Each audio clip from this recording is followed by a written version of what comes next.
I think the stock market has already given us a vote of no confidence. I mean, the president, I think, really is flailing around now in a failed presidency. And I think the architect of that is Timothy Geithner. And when someone fails and they're the head of a country or the head of an organization, they need to go. He was going. And then he was like, oh, no, the crisis is too big, I better stay. I mean, well, you know, when you talk about people being tone deaf, I think the president might be tone deaf if the economy is in shambles, and in the midst of that, he's begging the person who's the architect to stick around. Because this has just been kicked down the road again, hasn't it? Absolutely, for one of use of a different metaphor. But yes, kicking the can down the road, that's what we're doing. And the interesting thing about this is it gets to Washington's fuzzy math. In Washington, they say, oh, we're going to cut $2 trillion. Well, they're going to cut $2 trillion from the $9 trillion in new debt they're planning on adding. That's right. So their plan will actually add $7 trillion in new debt. And they've not, there's still nobody, and I mean nobody, seems to want to deal with the unfunded obligations, because the reality is we're actually $120 trillion in debt if we include the bills that haven't dropped through the mail yet, which we know are coming. But if you put it in perspective and you tell people what it would take to actually balance the budget, if you cut 1% each year for 6 years and then froze spending at that level, you would balance the budget in 8 years. All you have to do is cut 1 penny out of every dollar that we spend at the federal level. And there's so many ways that we can cut that. Absolutely. It's nonsense to say it can't be done. But to show you where the problem is that we can't even get started. For example, when the House had a continuing resolution on spending in the spring, there was an amendment that said we would cut $300 million from Amtrak, from the lines that lose twice as much money as they bring in. These are the worst of the Amtrak lines.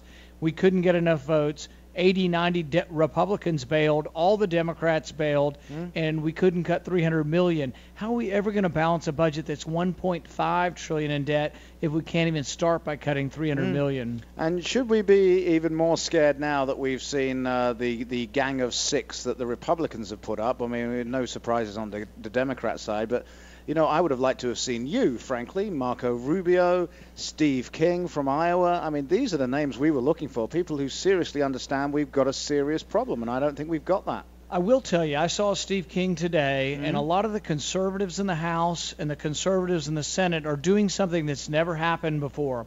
We're meeting together and talking and forming coalitions. And during this debt ceiling crisis, many of us actually proposed raising the debt ceiling and attaching it to a balanced budget amendment. That came from the conservatives in the Senate and the conservatives in the House.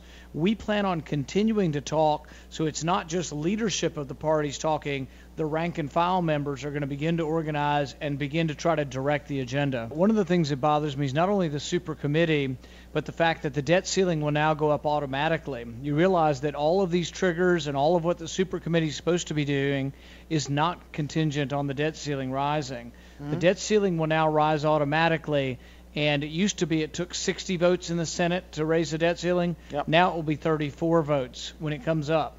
So what will happen is there are some spending cuts against proposed increases that may have to occur, but the debt ceiling is going up regardless. So we won't have this battle again, which I think was actually a useful battle to direct the country's attention towards the deficit. Should we have just said no?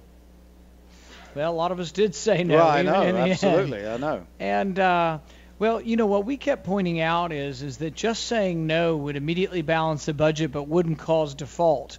We bring in about $200 billion in tax revenue each month, and the interest payment's about $20 billion. We've got plenty of money to pay for the interest on our debt, and we should never default. So really the whole question of default was a false question. It was set up by the president to scare people. Sure, as was the Social Security threat. Absolutely. In fact, we had legislation that would have forced him to send out the Social Security checks, forced him to pay the soldiers' salaries, and forced him to pay interest on the debt. The Democrats all voted against it. And, of course, you know, our very own Senator Harkin from Iowa described those of us who wanted to balance the budget as on some kind of fringe cult. Well, it's just amazing. People are saying, oh, this is the Tea Party downgrade and calling us terrorists. And I said, well, you know what? The president's holding the economy hostage. I like to consider myself a freedom fighter, not a terrorist. That's ridiculous. And so really it's kind of to say that Tea Party is for the downgrade, sort of like, saying to firemen, you're responsible for the fire. It just makes no sense. Yeah, a lot of people thought that you should run for president, Senator. Well, I did, but we figured at Thanksgiving it would be kind of messy, having two Pauls running against each other. So we decided one Paul per election. Okay. All right. Is that a little hat tip to 2016 if we don't get a conservative in the White House in 2012? Well, if Ron Paul's the incumbent, the same rule will have to apply.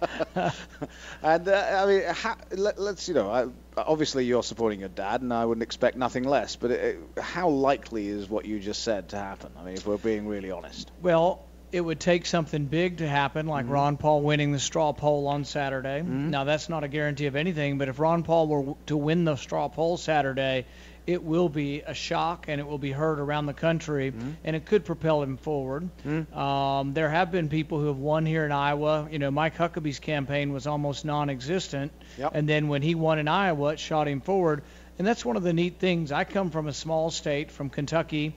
Iowa's a small state. It shows the importance of the primary system and the importance of the Electoral College, that the reason people go and campaign in small states is because of the way we count the votes. And if we ever get rid of the Electoral College, no one will ever visit rural America. Yeah, we're getting close to that, aren't we? Because California is just getting on board with popular vote stuff. Yeah, and they're talking. Story down here somewhere. Yeah, and they're actually talking about signing a voluntary agreement to give their delegates to whoever wins the popular vote, not to who actually wins their state.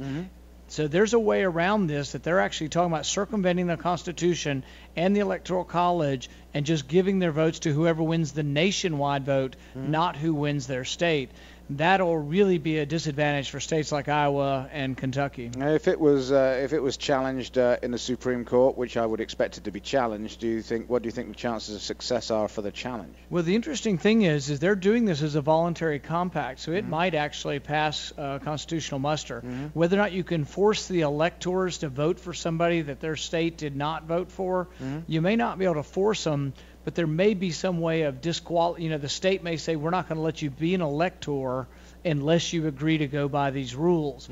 And so I don't know whether it'll be struck down or not as unconstitutional. I do know it's a bad idea for smaller states, and it was a great and grand bargain, and at the time of the Constitution was to give 2 senators to every state. The fact that Iowa gets 2 senators and California gets 2 senators and Kentucky gets 2 senators is a good idea, and it helps us to be, we were originally a nation of states, and now we've become more of sort of a pluralistic democracy, whereas once we were a constitutional republic and a grouping of states that came together. Some of that's been discarded over time, and I think that's a disadvantage and unfortunate. It's probably the number one thing in our schools that needs to be taught that's not being taught, the difference between a constitutional republic and a democracy, because our founding fathers, Jefferson included, said that a democracy was nothing more than mob rule, and it would be dangerous. And people should understand that a pure democracy, 51% of the people could get rid of the First Amendment or the Second Amendment, or 51% of the people could enslave 49% of the people. On my text line, why has no Republican candidate gone on the offensive and therefore taken a large gap in Republican votes? Well, why don't I start? I'll try. I think Romney will not be the nominee until he can explain his support for Romney Care, which appears to be the basis for Obamacare. Till he can explain cogently why he supported a health care plan that had an individual mandate, forces people to buy insurance like Obamacare, it is going to be difficult for him to be a nominee of the Republican Party. How important is the debate tonight? Do you think everyone's going to be pretty much making sure they don't mess up, or are people just going to go out there and do their thing? Some are real cautious, and like Tim Pawlenty being that cautious may have not allowed him to ever get a campaign going, and I think he's going to have difficulty getting a campaign started because of that. But I think tonight some will be cautious, and it won't help them. People are looking for bold leadership. I agree. Who are the people like Chris Christie that are admired around the country? Scott Walker, that are admired for being decisive, for saying we're out of money, and I don't care how powerful this or that union is or this or that government workers union is, but we've got to cut back on these expenses, and they take the flack and they move forward. And I think people want a strong leader that will fix our country, will allow us to find our greatness again. Why doesn't Congress cut its own salary? I know in the big scheme of things it won't make any difference whatsoever to our nation's trouble, but it would actually send a message. Well, Ron Paul, many years ago, actually introduced a bill that would say we cut the congressional salaries inversely proportional to inflation. So if inflation goes up 10%, your congressman should get a 10% cut because they're the ones causing inflation through deficit financing. So it is an idea out there. Ron Paul's the only one in Congress who doesn't take the pension, doesn't take the congressional pension. Part of the Tea Party platform is we believe that every law passed should also include Congress. Absolutely. That Congress shall not exempt themselves from any law. So I consider that to be part of the Tea Party platform. Senator Rand Paul, it's been an absolute pleasure. I will see you at the straw poll, sir. Enjoyed it.